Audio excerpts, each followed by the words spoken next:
Hello, everybody, and welcome to a new episode of the Shut Up David series. I had to think what it was called then. The name slipped my mind. We've got another international guest for you today. Very intriguing, very interesting guest. Multifaceted, I think, is the word I'm looking for there. Today's guest is Gareth Locke. Gareth has had one of the most diverse and interesting career paths of almost anyone that I've ever met.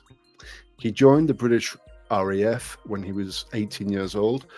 He's completed several roles in there, including navigator, combat search and rescue, as well as systems engineering. He left the RAF after 26 years and gained experience in oil and gas, healthcare, software. That's where he taught crew resource management. He then set up the Human Diver, where most of you will know him from. He's taught over 2,000 students online, 500 students face-to-face. He's written a book and produced a documentary. I told you, this guy is incredible. There's not much he hasn't done, to be honest. He is now world-renowned for his business, The Human Diver, which incorporates human factors and human performance into high-risk diving. And he gets sent all around the world. It was just a couple of weeks ago that I was catching up with him that he was just being shipped out to Canada to go and do a whole training session over there. So please welcome to the stage, Gareth Locke. Gareth, thank you so much for coming on to talk to us.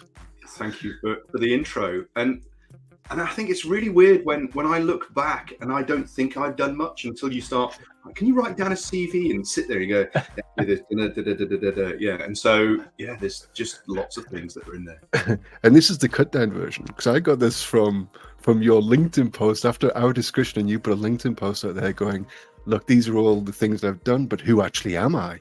So I took that and I thought, it'll take me half an hour to read through all the things he's actually done. Let's cut it down into this, but this is still very impressive, mate. This is yeah. How did Canada go really anyway? well, actually. So I was doing I had 5 days with Canadian military dive teams, mixture of Navy, Army and Air Force parachute rescue guys. And it was a 3-day crew resource management program and then a 2-day learning teams program. And it was really good. The shift in language and attitude and breaking down barriers and biases. The big takeaway for me was where one of the guys was writing down a key takeaway on a post-it note at the end and scribbled out bad decisions and went decisions that make sense. And so even halfway through, and it was just like, yes, that's it. Wow. And really, really cool stuff. And they just haven't realized how many biases they've got. And we were just holding mirrors up, and it was brilliant. Yeah. It was really good. So I've got one quick question for you that's come to mind already when you mentioned going over to Canada to talk to their parachute guys. Yeah. So Navy clearance divers, combat divers, and pararescue. Yeah. And I'm assuming that's partly due to your military background as well. But we've had a few people on here who have come from a military background and have then moved into a safety capacity of some sort. What do you find is the main difference between teaching or training or communicating with military people, active military people, and non-active military people? Interesting. I think actually teaching active military people and the military mindset that comes there is the flexibility to just get on and do stuff. You get given a box to play in and you go and achieve those goals. Now that's a bit of a double-edged sword. And when you take, say, veterans and put them into a civilian organization, there's this bit of, they just get on and do stuff. And they you just only have to tell them once normally. They get loads done. But that approach might come across as bossy or as arrogant and putting other people down. It's like, no, actually, there's a lot of self-confidence that's in there. And one of the early training sessions that I did with a software platform that I used, I had 2 military aircrew guys who I knew individually. They'd never met each other, and then 2 other people playing the game. And I had a management consultant observing because I was trying to basically pitch into their business. And she said, I have never seen people build such implicit trust who have been complete strangers who've done it so quickly. Because there's just this shared experience of here's the goal, here's the resources, this is how you communicate, this is how we make decisions, but there's no real exchange of information. That just happens. Yeah. And I think part of that is the huge investment that the military makes in team and leadership development. I think 26 years, if I aggregated it up, I probably have about a year's worth of leadership training over that career. Also, as well, contextually, you've got that shared brotherhood and sisterhood element as well, don't you? Oh yeah, totally. It's really cool, and it's really cool working with people who, at the sort of top of the game, these are mine clearance divers who, up there, and then you as hold if diving's not dangerous enough. We want to throw a few mines. Go and bomb disposal at the bottom of the sea. And the thing is, they're using diving as a means to get to their workplace, in effect. But it was interesting holding a mirror up for them, and they're going, wow, we have so much still to learn in terms of this stuff here. So the learning goes from way down, sort of junior camera people. I was working with a media company this week, researchers, early 20s, through to finance director in the same class, through to mine clearance teams, software teams, healthcare teams. People are people. And that's what I love about it. It's just their stories they tell and how we can shift them towards learning and changing the language.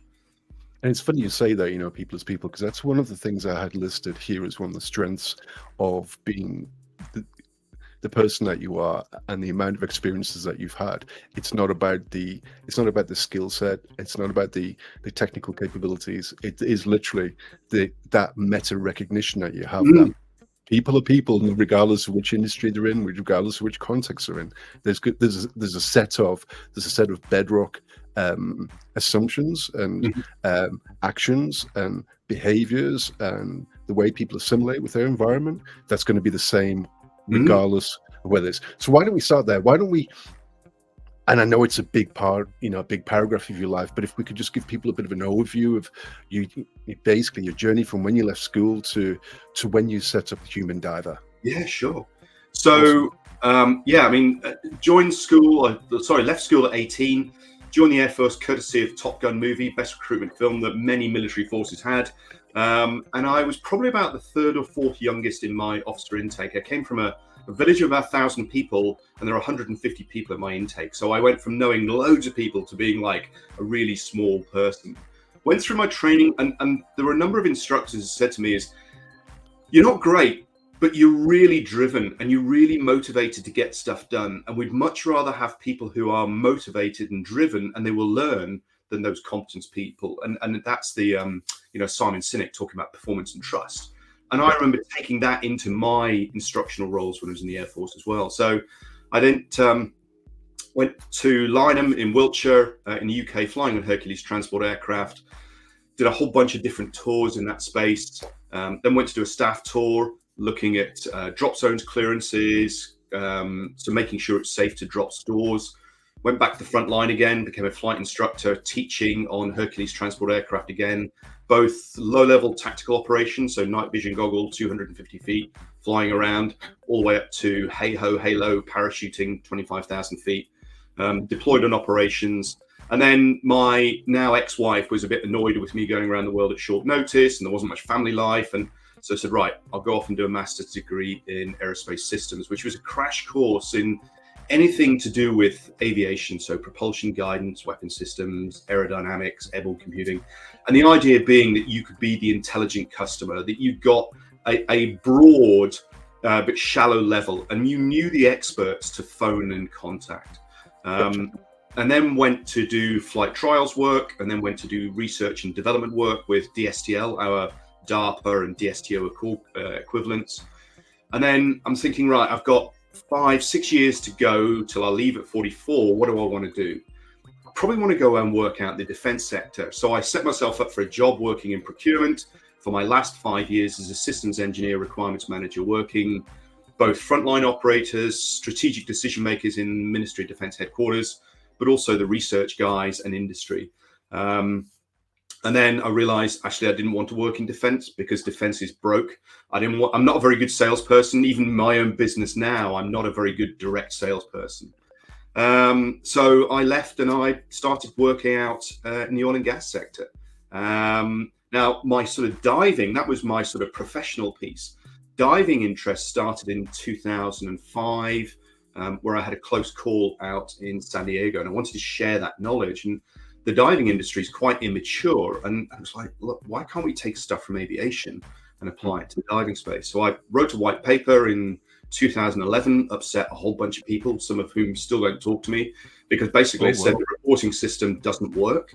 It's a facade. It doesn't actually help us learn, and we don't have a very good learning culture that's in the diving space. And that was my real trigger. Nothing happened, and I was like, ugh. So I started a PhD at Cranfield, did that for 6 years, and then threw it in because it wasn't going anywhere. Costing me loads of money. Industry wasn't going anywhere. Didn't want it.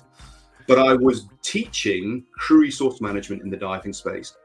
And that was giving me a buzz. And it was validating my beliefs that what I was doing is the right thing. So set up the Human Diver, teaching face-to-face online programs, wrote Under Pressure in 2019 and put the documentary If Only together in the same year.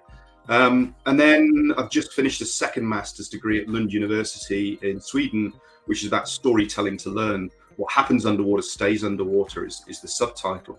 And the idea was looking at what are the barriers or what are the factors that influence context-rich storytelling following an adverse event. And it's yes, it's about diving, but it's about many more things than that. And it could be read in many other domains. Often people talk about a reporting system, a technology, and I tried to put something like that together. But the technology is the easy bit. It's about creating a culture, about telling a story. It's about what goes into a story. The need for multi-actor timelines to come up with the different perspectives that are there. So, people go, oh, how about setting that up? Tried that, it doesn't work. Fundamentally, we've got to know what an incident is, something that can be learned. We've got to be able to tell a learning-focused story. We've got to create the environment where we can tell that and share that and get that out there. And we've also got to create the environment where people will pull learning rather than have it pushed at them. Because if you push learning at people, it doesn't stick. It's about going out there and finding the stories and saying, how do I learn? And breaking down the barriers that when people read a story and they go, oh, stupid, I wouldn't do that. Because they're looking at the direct actions and the outcomes. What they're not looking at is the context about how it made sense for them to do that. And that's why, going back to people are people, why I can bridge and abstract across so many different spaces where you sit there and go, that's how it made sense for you to do what you did. Yeah. So that's my breadth of where I am. Oh,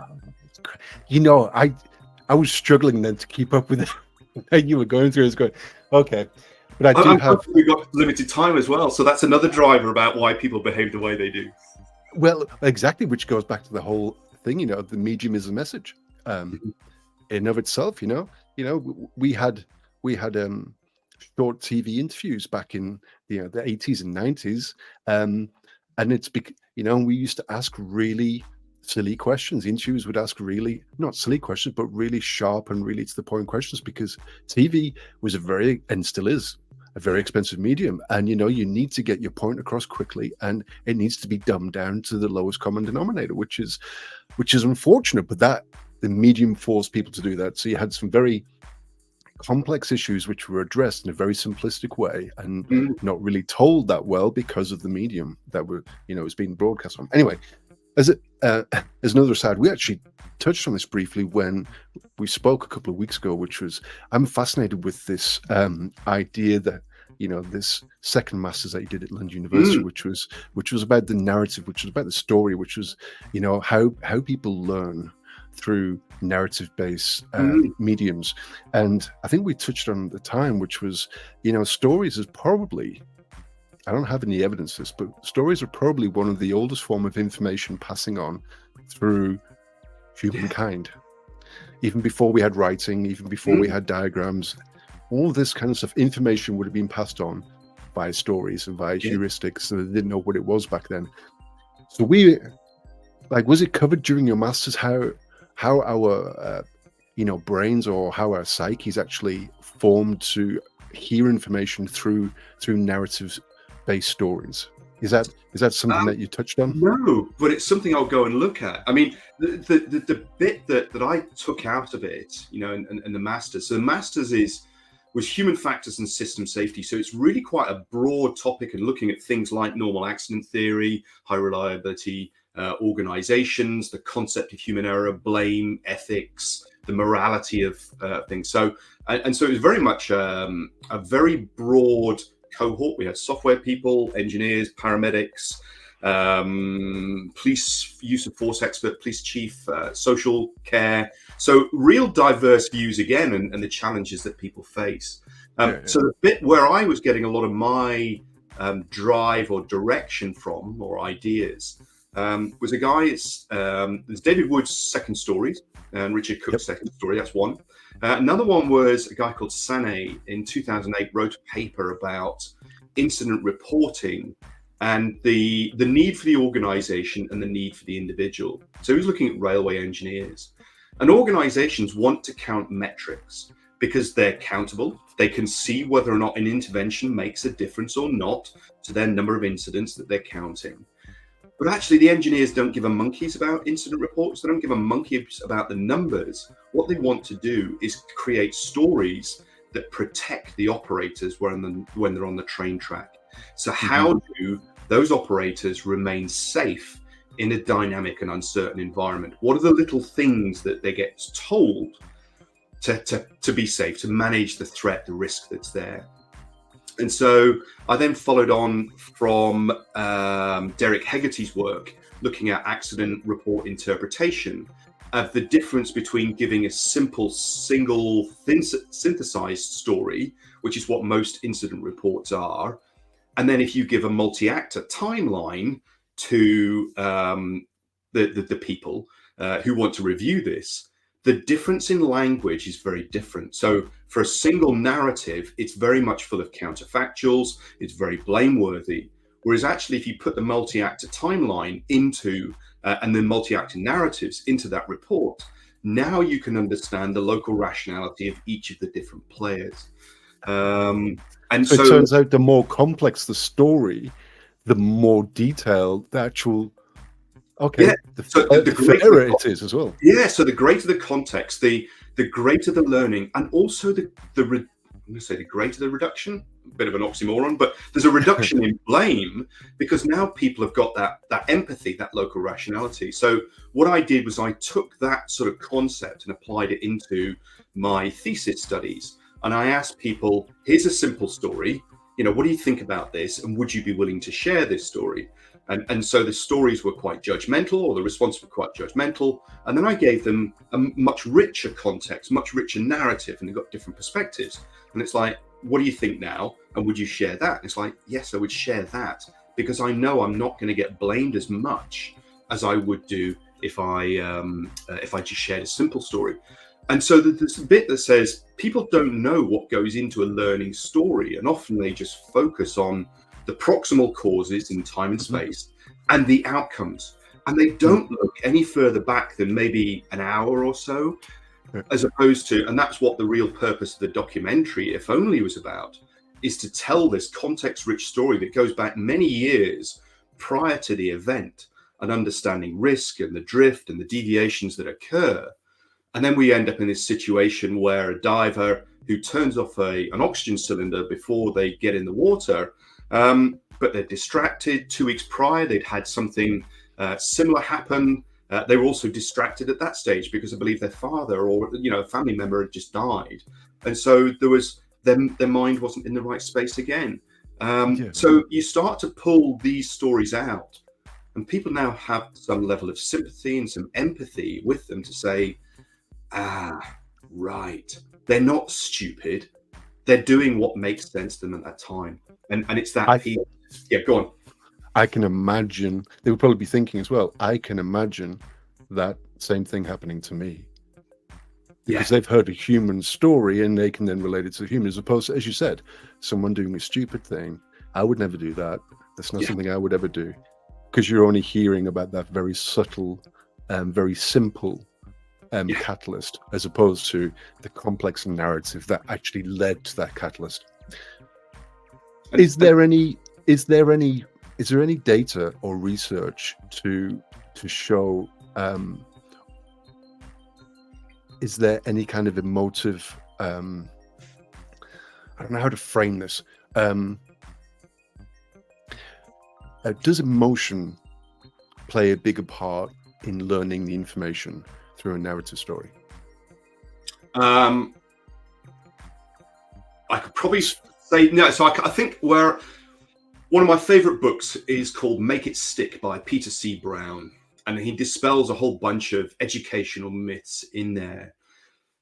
Where I take from that, or what I take from that book and build into my own training and build into the stories is, if it's emotional, it's going to be sticky.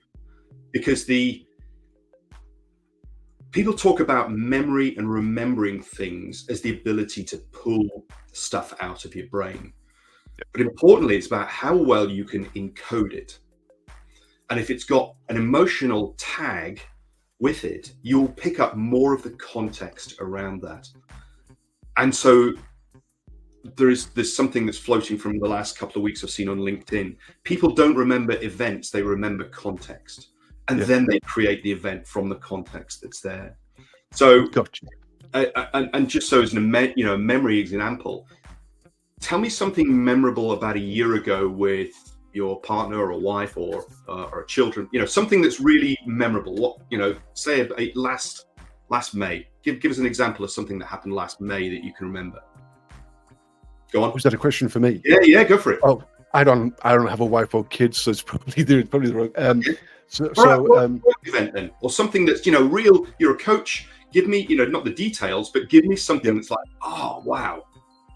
Yeah, right. So from last May, what was I doing last May? I was going out to site to do safety leadership in the field training, and there was one particular guy.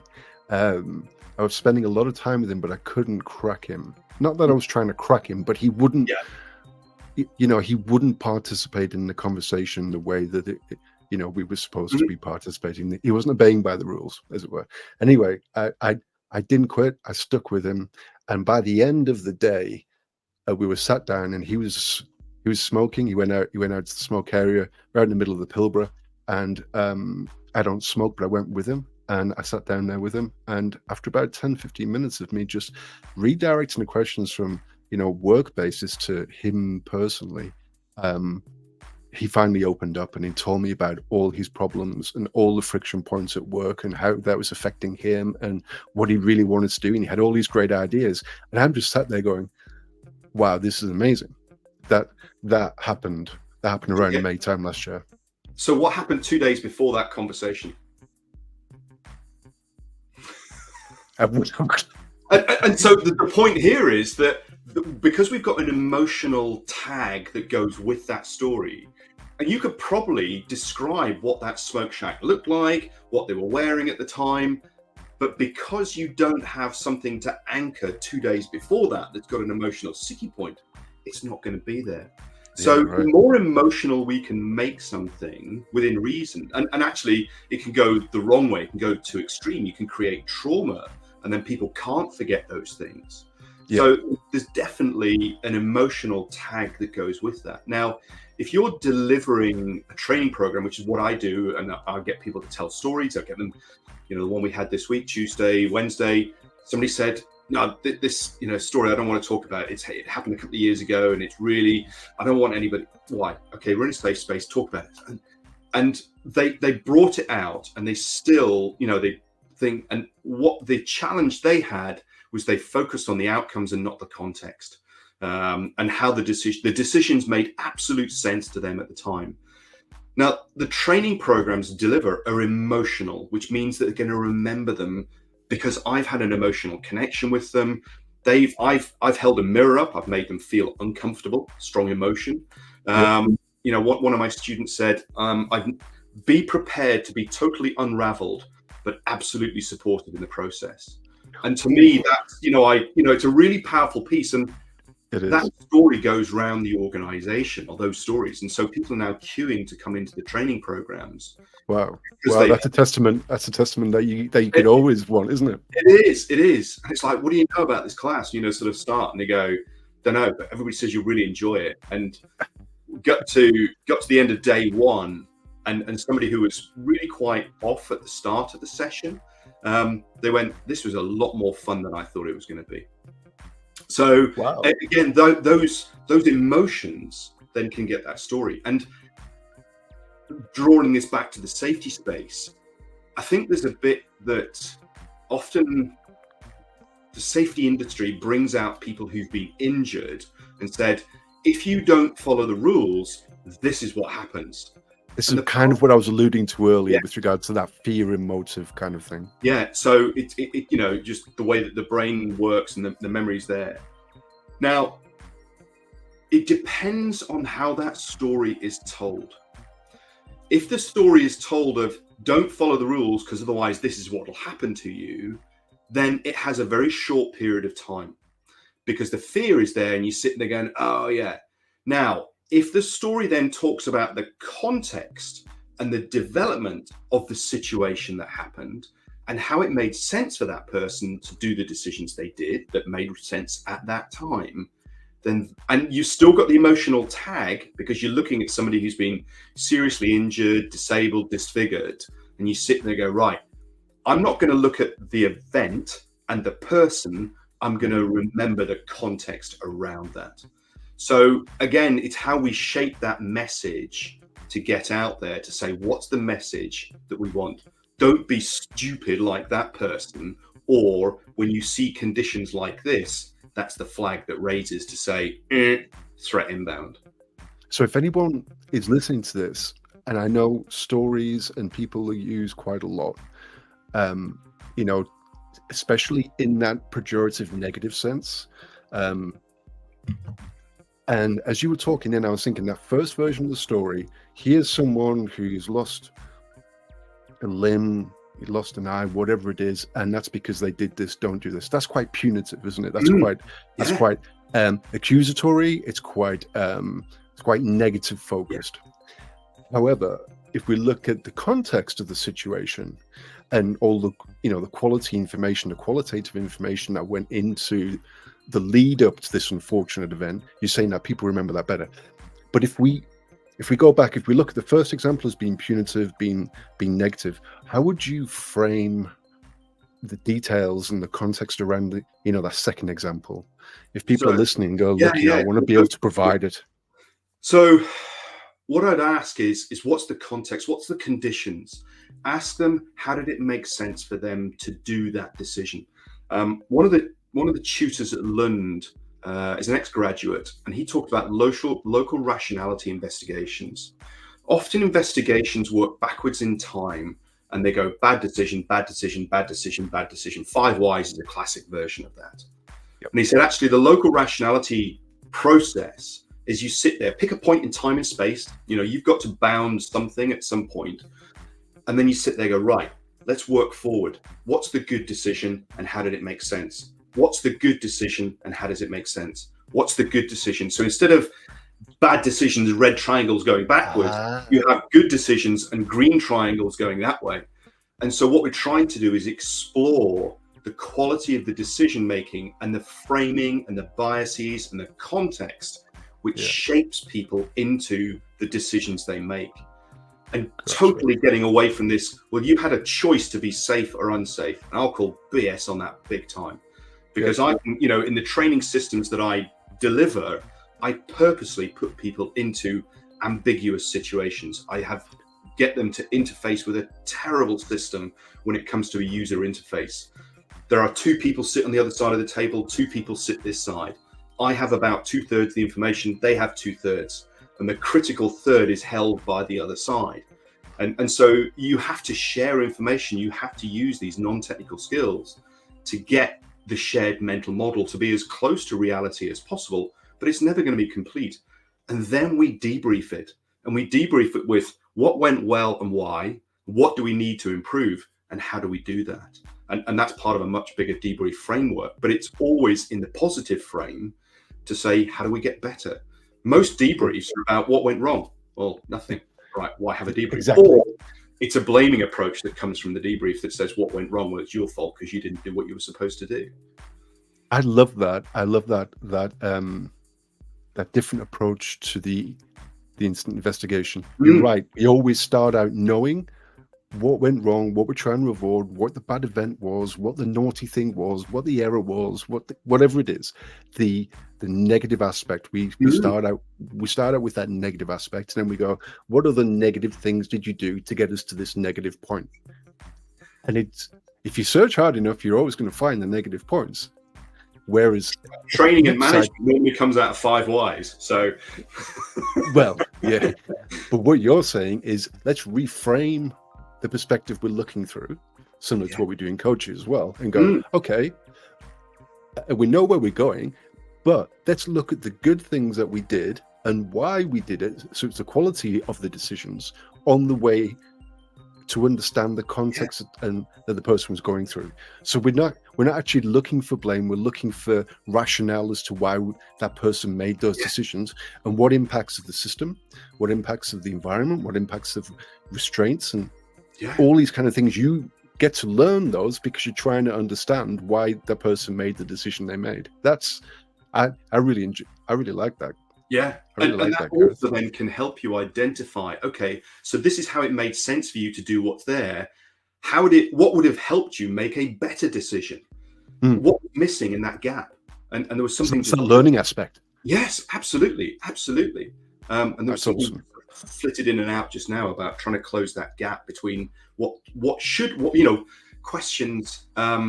Just trying to think of a police colleague, Lou Hayes Jr. said, "What do you think was happening at that time? Why do you think it was happening at that time?" Yeah, and those are 2 really powerful questions about understanding their state of mind. And again, a lot of what I do is in the simulation space, where we can stop the simulator and you can turn around and go, what do you think is happening now, and what do you think is going to happen next? Yeah. And now, if you go around the team, you can ask those same questions.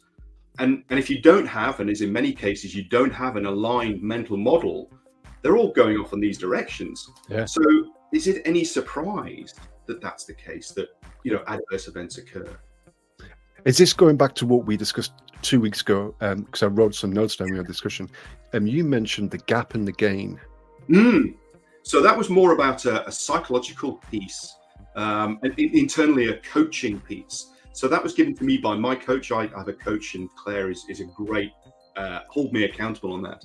So the bit between the gap and the gain. So the gain is, what do we improve? What did I win today? What was it? And what we're trying to be doing is always measure backwards, always look at the improvements that we've made going forwards. Whereas the gap is where we get frustrated, pissed off with ourselves because we're not doing stuff. I didn't do that. I didn't do that. And I can't remember whether or not I told the story about the football coach or the team. Yes, it was an American soccer team at a college, and this is one of the stories in the book, where there weren't very many volunteers for the game, so they weren't very competent. And the first part of the season, they just got beaten all the time, and they're really quite despondent. And the coach, sort of mindset sitting there going, look, there's a limit to what I can do in terms of developing their technical skills, but I can sort out or address their emotional and cognitive skills that go with it. So he said, right, here's the rules. When we finish a game, because normally they have to drive a couple of hours to go between the football matches, when we get on the coach, you have 5 minutes to mope, bitch, moan, complain, anything about like that. Get it out there. There's the gap. Right. The next 10 minutes, I want you to pick something that you did well on that match. And then for the next 10 minutes after that, I want you to pick 10, something for each one of the different players that did that. And when we finish that, we stop talking about that game and we move on to the next game. Wow. And wow. I thought, so that's amazing. That's reframing. It's, well, I don't even know if it's reframing. It's allowing time for grieving. Yeah. That's what it appears to me, that gap. And then it's, okay, how do we then look at the solution focus from that? What parts of that grieving did we actually do well, and what can we improve on? And it does reframe the person's mindset, doesn't it? Yeah, totally. So where I've taken from that book is each day of writing, what are the gains that I did yesterday? And what I do is I copy that from the journal from the day before. So I'll set gains for, say, this morning. I'll have written 3 gains about what I plan to gain today. And then those will go into tomorrow morning's piece. And then I'll say, what gains did I actually do yesterday? And then what gains am I going to do tomorrow? And so I have 3 sets of goals to achieve. And then tomorrow morning, I'll copy today's, put them there, and I'll say did or didn't do. And then I've got some metric of what was going on. But again, it's that sort of self-accountability of going forward. And when you're an entrepreneur and you're dealing with all sorts of uncertainties, it's really easy to disappear down rabbit holes of despair, especially when you're in an, I hate the phrase, influencing role, where you send messages out, but you get very little feedback yourself from the community that's there. So actually, you've got to go and do that self-affirmation yourself and sit there and pick those things. You do. Okay, we've already covered quite a lot of ground, but I wanted to make the connection for people, and I wanted to make it for myself as well. We've got a lot of history in the RAF. We've got a lot of history, when you came out and when you set up the diving, the Human Diver, which is an organization based around, correct me if I'm wrong here, applying, well, I'm going to read it from your website. So applying effective. I'm going to cheat. I'm going to read it. In fact, what we'll do, we'll bring it up on the screen so people can see it at the same time as well. Share screen. The Human Diver. Amplifying the effectiveness of your diving skills and experience through specific human factors training. Why that? So the diving industry spends a lot of time developing technical skills. So buoyancy, propulsion, laying line, using a rebreather, using a scooter, using a camera. But there is almost no training, no formal training, structured training that deals with human factors, non-technical skills, psychological safety, culture. And it's one of these bits that you sit there and go, oh, it's common sense. And then people come on the programs and you sit there and go, no, everybody needs to do this.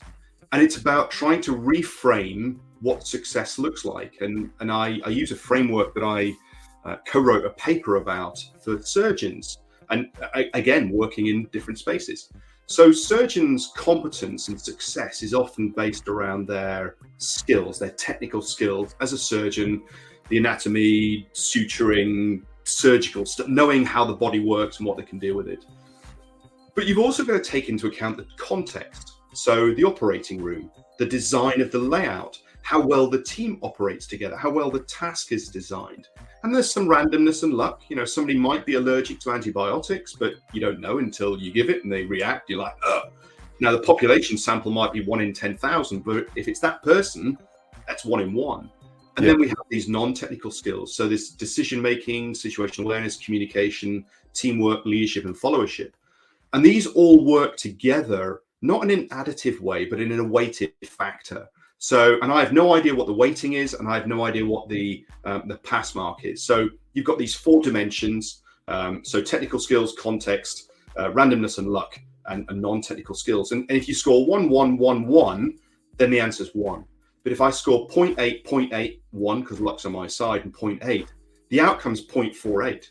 But I have no idea what the value is for each one of these, and also what the overall thing. So in the diving space, this non-technical skills is very much about luck than judgment. People learn through trial and error. And what I'm trying to do is accelerate the learning process so that people don't make as many mistakes and they have a more enjoyable time. But to get those stories out there, we've also got to create 2 parts: that psychological safety where people can speak up and challenge beforehand, and also the just culture so we can look back and reflect on the activities themselves. So it's a real complex problem in of itself, trying to bring human factors, as you know, trying to bring hop into an organization. You sit there and go, well, what is it? Well, it's like this. Yeah, but I want a little silver bullet that I can take that and just deliver it. It's like, no. And actually one of my, I'm developing the branding for Human in the System, the other organization I deal with at the moment. And one of the people said, what you're doing is a lifestyle change.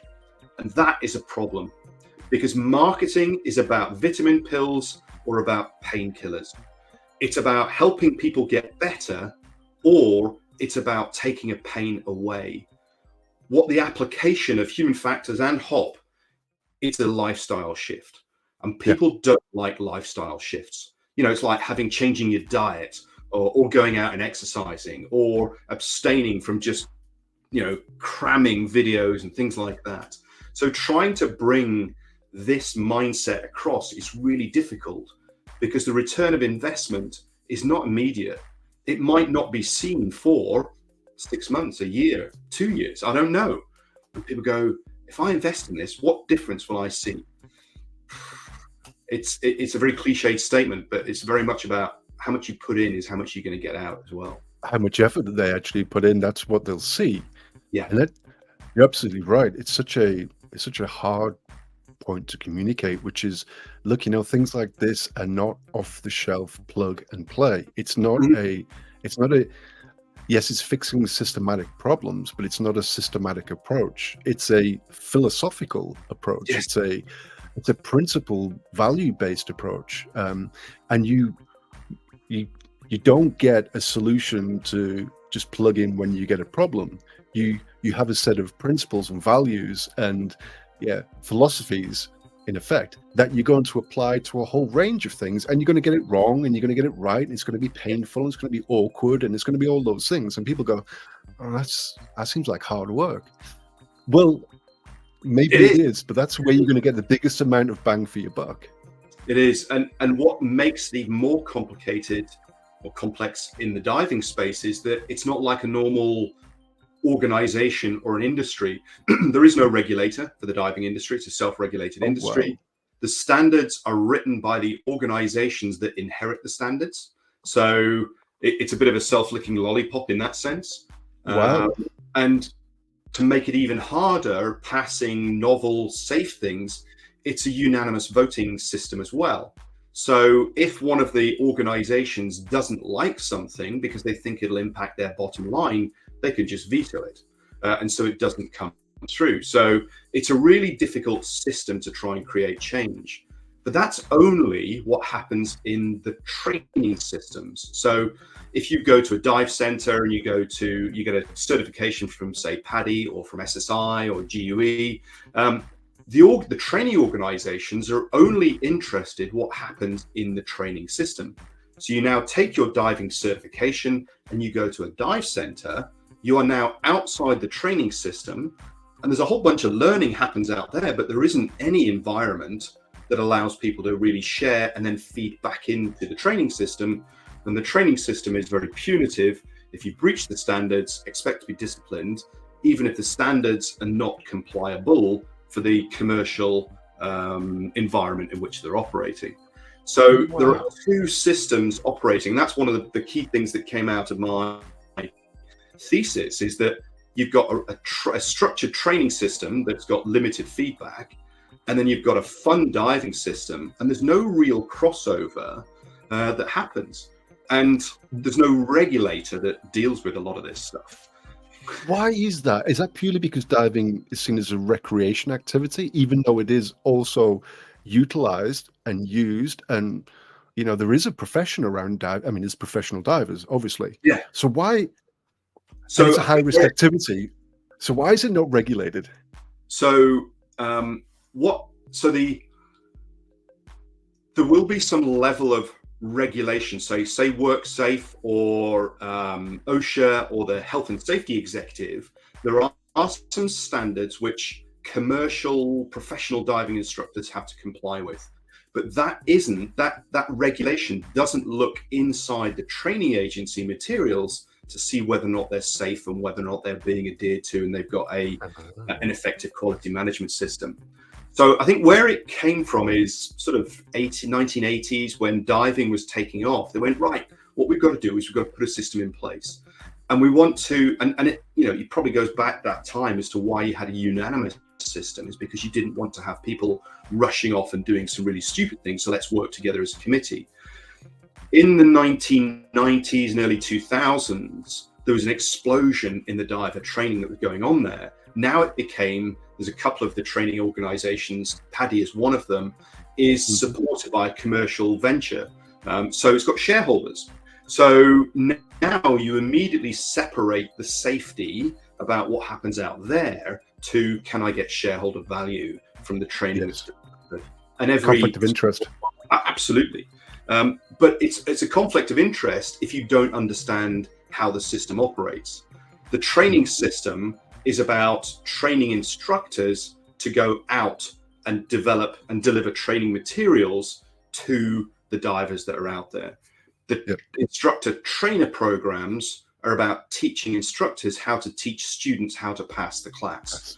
It's not about teaching divers. Some instructors do, a lot of, a fair number of divers do, instructors do. But the system is not set up to teach divers how to dive in the real world, because there's a commercial driver that's there. So again, Rasmussen's dynamic risk model sits on both levels as well. So it's a really interesting ecosystem or parallel systems that operate, which is why it's really hard to bring some of this stuff in place. I was just about to say, it sounds like you've chosen a very hard industry to actually make a dent into. But why don't we have a look at this? Why don't we have a look? And because I love your slogan as well, which is counter-errorism. I love that because it's kind of it's a play on words, obviously, but it's the mark for me. So okay, so you've got this big ideal and this challenge in front of you, which is trying to bring a level of humanism, and awareness of human factors and the human in the system to an industry which is multi-tentacled, unregulated, largely unregulated, and has conflicting interests when we start talking about the training and the licensing aspect of it. So how? Okay. Plus the fact that you're inherently being submerged in a hazardous, austere environment. So it's high risk, isn't it? So high risk, but there's also the high reward bit that often people forget. So it's the reward side of the fun divers. Now I go and get to explore a reef or a wreck or a cave or go and do some underwater photography. So there's this bit that says, there's my reward. What's the negative aspect of that? We don't hear those stories, therefore it must be okay. And what I say is a lot of the time it's about managing uncertainties, not risks. Uncertainties are through biases and heuristics. Risks are through numbers, and we can't quantify the risks we're dealing with. But the whole risk management process that's in the diving space is a risk management process, protection risk management, as opposed to operational risk management. Okay. So flow then. So with this big burly problem and this industry, which is pretty Wild West from the sounds of it, how are you and your organization going about making a difference in this space? How are you addressing these problems? Lots of experiments, which is one of the things that I picked up in terms of the complexity space, is that we're definitely in the complex space, which means you can't brute force it. There has to be lots of little things that are out there. So there's a blog, there's a podcast, there's a book, there's a documentary, there's multifaceted training programs. There's self-paced online learning. There is a 10-week webinar program. There's face-to-face programs. And there's like 300. So actually if you scroll down to the bottom there of that page where it says what ChatGPT, so up a little bit. There we go. What ChatGPT can do for you. So one of the things that I did was work with a company called Lupin to create an AI model that's populated with at the moment, about 400,000 words. So the whole of Under Pressure is in there. All of the blogs, there's about 350 blogs. All the transcripts of the podcasts and the presentations that I've given, that's been added as an AI tool that will then help people ask questions. This is like a chatbot specifically for finding out about all the risks. And gotcha. and so it takes on the tone of the human diver. And so I ran a number of sort of examples of a chat GPT scenario and a chat THD scenario. And the chat GPT one was very much about punitive approach. It was about compliance. And that's not surprising, because that's what the body of stuff that's out there online is around. Whereas that's where it's pulling its narrative from. Yeah, totally. Whereas chat THD takes it as the narrative from the human diver and the tone and the ideas that are there. Now, that's an experiment. It doesn't seem to work that well at the moment, in that it produces the results, but because there isn't a pull learning culture, people aren't using it. They're used to being told the answers. Diving is very much a compliance-based training system, and then that culture goes outside. And the biggest struggle I've got is trying to get this stuff into the training materials for the training agencies, and they say, why? Why do we have to do this? It's like, because you don't have to do it at all. Your comment about ethical, moral standing, it was a question or a statement I made last year at a conference. I said, safety in diving is not a technical issue. It's an ethical, moral issue. And so the organizations have to invest and sit there and go, right, if we're going to do this, we have to upskill our instructors, and that costs money, or it could cost us market share. I've had leads of organizations say, we don't put the standards up as high as we'd like to, because if we do that, instructors will go to another training agency and we'll lose the business accordingly. And you sit there going, ugh. It's this whole education dilemma that's happening especially in America, which is, we're going to make the pass grade as low as possible. Otherwise, if students fail, then we're going to be known as a school where students can't pass. So we're going to make that lower and lower and lower and charge more and more and more. Yeah, totally. So, and by the way, the net effect of all that is an overall reduction in knowledge in education level through everyone that goes through those particular systems. And this as well. Yeah, it's a great example. And so I suppose, when I work outside the diving space, people are like, oh, high risk diving, tell us all about this. And I said, okay, so here's the diving situation. Now let's abstract into your space. And that's what I love about all of the work that I do, is the ability to abstract, because I've got such a broad view of world, life, operations, and I'm continually learning and taking ideas. And it's all about, how do I make things better? How do I get those experiments to work so that I can hold a mirror up? And the hard piece is getting the change to happen by somebody else. I mean, one of my favorite quotes, knowledge is not enough, we must do. Willing is not enough, we must apply. And people want to collect stuff. They want to collect ideas. Now you've got to do something with it. And doing something with it is hard. Because you don't know, there's no guarantee it's going to work. You've got to put effort in, and it could be seen as a waste of effort. But if you turn that around and go, I learned from that not to do that, and here's the reasons why, every failure is also a learning opportunity. Yeah, and I loved what you said then, and I know we've touched on it a few times, but I want to come back to this concept of meta ideas, philosophical approaches, and all that kind of stuff, because that's what essentially you've done throughout your career, several careers that you've had. You've been learning. If we know something that works in one particular instance, in one particular industry, for one particular organization, safety-wise, it's very likely that it's not going to work very well across a broad spectrum of places. It needs to be replicable across the vast majority. And what the common theme across all these industries is the human. So essentially what you're doing is, diving is a high-risk industry, sure. But the tools and the methodologies and the approaches that you're taking are not specific to diving. They're specific to humans and how humans operate in high-risk environments, which is what I like. And I wanted to make sure that I'd clearly laid that out for people that are hearing you as well, because, someone could be listening to this and going, oh, we work in high-risk industry X or Y or Z. I was going to reach out to Gareth, but our industry isn't diving. It doesn't matter if it's diving or not. Are there people that working in your system in a high-risk environment? Yes. Well, then it's likely that some of these approaches that Gareth has got is going to be able to work for you as well. Absolutely. I mean, at the start of July, I'm giving a presentation at a big electrical safety conference in London. And we had a bit of a meetup about 2 weeks ago, 3 weeks ago. It's like, human diver. And it was a guy who was basically organizing. It's like, human diver, what's, I was recommended by a colleague who's done some training with me. It's like, what's diving got to do with this? And I went, and he went, right, now I see it. It's not about diving.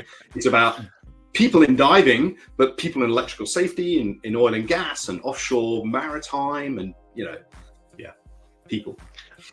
Okay, so you've already answered my question for me, which was how do you go about moving the dial on this big burly industry of diving? Well, not just diving, on other industries as well. You've got your podcast, you've got your blog, you've got your documentary, you've got your book, you've got training services here on your main screen as well. So we can, and all of the most of these.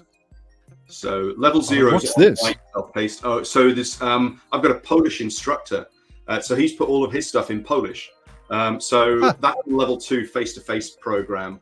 And he took him about 2 years. He translated Under Pressure into Polish. Wow. It is not simply a case of, I mean, he's read the book more than I have now. And it's not a case of just simply changing words, swapping them out.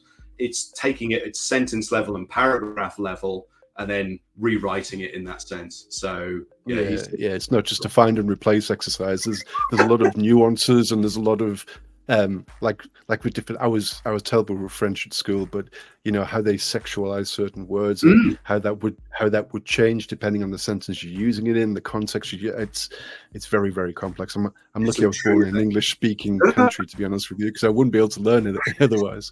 Well, that's why that phrase "no sex, please" we're British comes from. No, I didn't. Because it's a gender neutral language. We don't have. There we go. I thought it was all just because we were such good looking. Prim and proper. Yeah, exactly. Okay, so we've got the Human Diver website.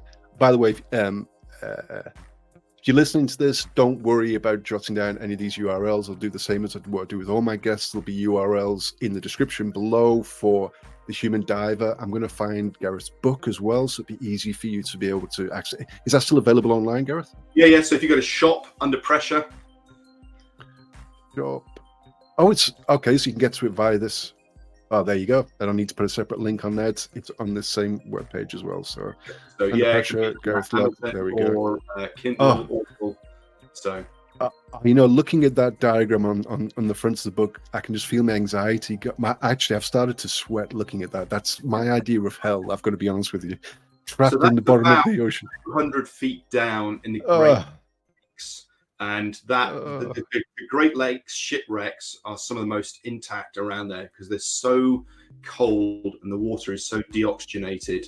These are sailing ships from 100+ years ago that are still sitting up there. There's no currents because they're so deep in the lakes. So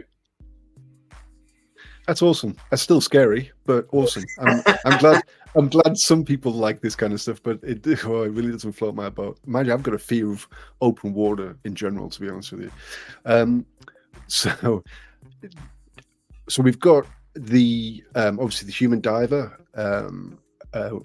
website. I know you're doing some work around Human in the System website as well, but we'll put the link down there as well for people when they want to be able to get to that. Just a brief overview as to what that would, the difference between the Human in the System and the Human Diver is.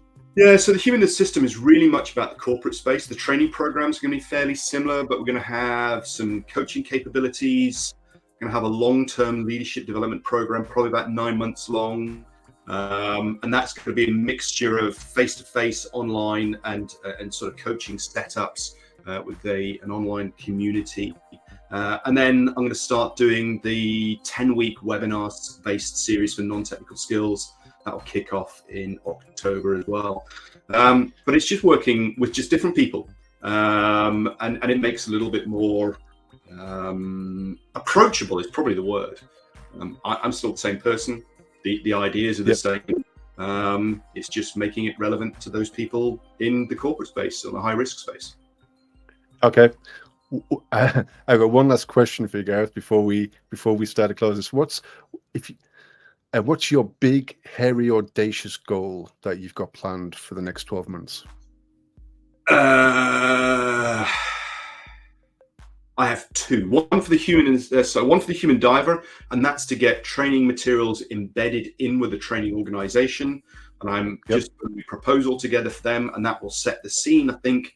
And then for human in the system is actually to build a corporate operational space, really, to deliver more in the corporate space. Because then that generates revenue for me to be able to create change in the diving space. Nearly all of the diving stuff is B2C, and divers are tight as whatever. So that's another a fish's behind. Yeah. Yes, exactly. So so basically, it's make a name for myself in the same way that I've done with Human Diver, with Human in the System. Gotcha. Well, anything that we can do here at New View Safety Coach to help with that journey, we'll be more than willing to help out with that as well. And as soon as you've got the new website up and running, you've got your services on there, be more than happy to get you back on if you want to come back on, and we can talk about them and talk about some of the benefits and the value that people can expect when they would go through and use your services there as well. So please reach out when you got that. No worries at all. Thank you so much for coming on.